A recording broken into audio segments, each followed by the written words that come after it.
This is Kajal again from PTech. This video is part 2 of the basic designing.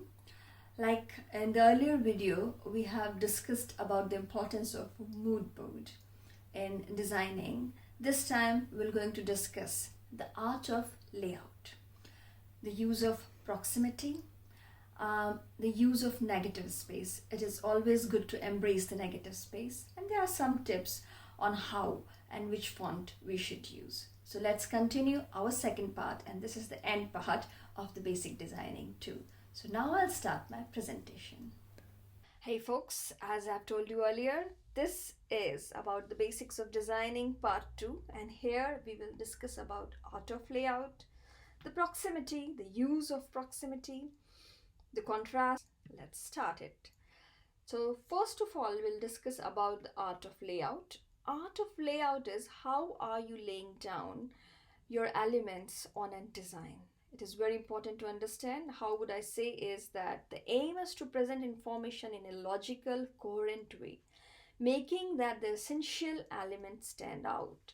So how would I say it does work is, if you have a birthday invitation of a boy named Sammy and it is his 7th birthday, then when you lay out the design, try to put the information in logical place. So let's say that there would be a banner on the top of the invitation card where it says, "Happy birthday, Sammy. This is your 7th birthday." That is what it is. On the right corner of the invitation card, you have few pictures of Sammy or his friends or a birthday card. On the left corner of the invitation card, you can have the information about the venue, about the time, about the date, about the birthday. All those sort of information would be very important. So this is how we put the elements in a logical way. Now let's move to the second slide. But before moving to the second slide, I would like to give you a tip. Here I would suggest you to create versions of your design. Rather than sit back and put the changes in your elements and in your design and make it a super precise, it is always best to make versions, like go for version 1, 2 and 3. And once you created the third version, you stop there and you say, okay, this will be the last version. Now go back, check your version 1 and 2, take some element from that version or remove some element from that version, but make sure this third version would be the last version, and just go with it. Yes, rather than just wait and see that you would improve a lot of it. So it is always best to create version and finish the project within that timeline. Let's move on to the next slide, and it is understanding proximity. And understanding proximity is a very important part of creating design. As I've mentioned earlier to you as well, in the art of layout, it is similar to that, where it says that elements those are related to each other should be appear in a group. Like in a card, as I've told you, time, day and place should come in a group, because that is the information one should know, where I have to go and what is the venue. Then the pictures would go in another side, where if you would like to see the pictures, he can see that. And there would be a banner where he knows that this is 7th birthday, 8th birthday or 9th birthday.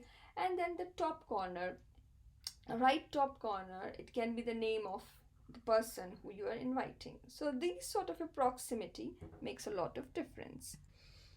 Now to the art of alignment. When the things are aligned, the thing look neat. You can put things just like that haphazardly, but then the design never look neat. So to make the neatness clean, the proper alignment, what it does is that it creates a clear and a logical design. If you practice this consistently, how would you do that? That you imagine an invisible line and force your element to position straight or aligned with that reference to your line.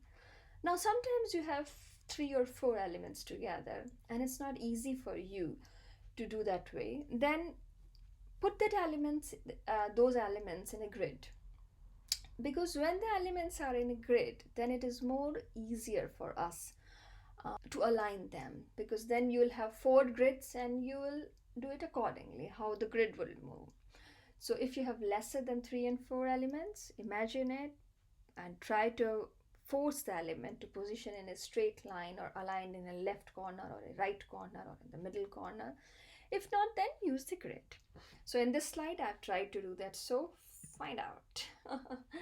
How to embrace negative space. Negative space is an important part in how. So you have 4 elements in a design, and if more than 4 or 7, 6 or 7 or 8 elements, then the viewer cannot focus on an element because there are a lot of elements. But if in between they have the balance of this negative, that white space, then their eyes would smoothly see the element, the white space, and the element, and the white space.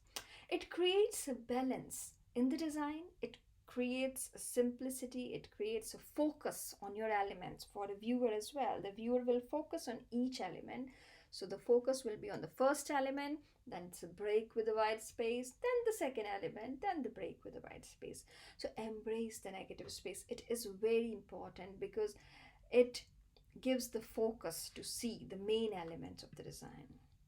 Now fonts, there are hundreds of types of fonts. So one thing which I suggest you always is try to choose the font which you like and make a list of those fonts, like 10 or 12 which you really love, that those fonts. Just do that and make a list so that you need not to go back and forth again and again and try and use different fonts. Rather than just choose 8 or 9 font and try to use them in most of your design.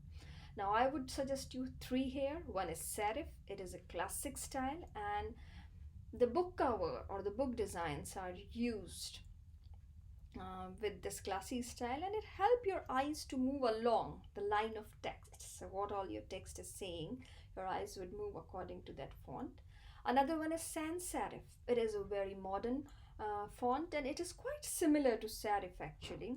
And it makes the design very clean. So that's an important as well. Then the third is display. It is used to highlight the design. It is bold, big, cute, and funky. I know now why we use it as a highlighter. Now you can see this slide, and I have used 2 fonts here. One is a tall font and other is a small font. So try and use opposite font because it gives a contrast in your design, the same way which I have used it. Now contrast is a hero. Yeah, you need contrast in your design.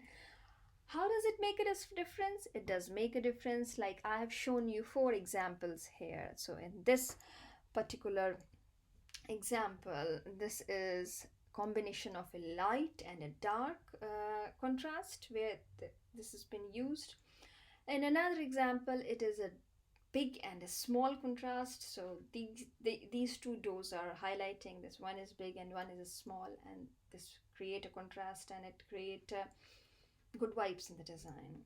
Then there can be a bold and a subtle design where few elements can be bold, another few could be subtle, which can focus your eyes first into bold and then into subtle, which creates a good design.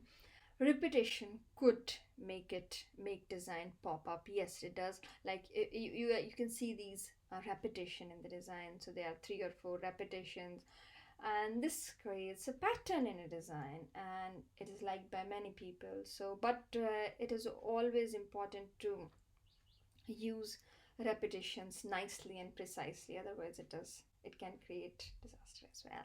Anyway, bright colors would work too. Yes, they do work, like in this yellow bright color of her t-shirt and the background, and then this blue hat on her head. These all bright colors are making it's beautiful. Yeah, again, try warm and cool colors. Yes, warm and cool colors will make the difference as well. It's not always bright would work. Warm and cool colors work as well. They look aesthetic.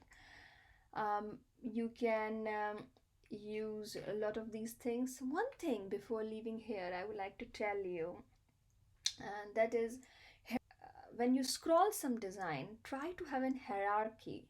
So, like the first, it should be bigger font, then it is smaller font, and then it is very smaller font, or any sort of hierarchy. It's just an example I've given you.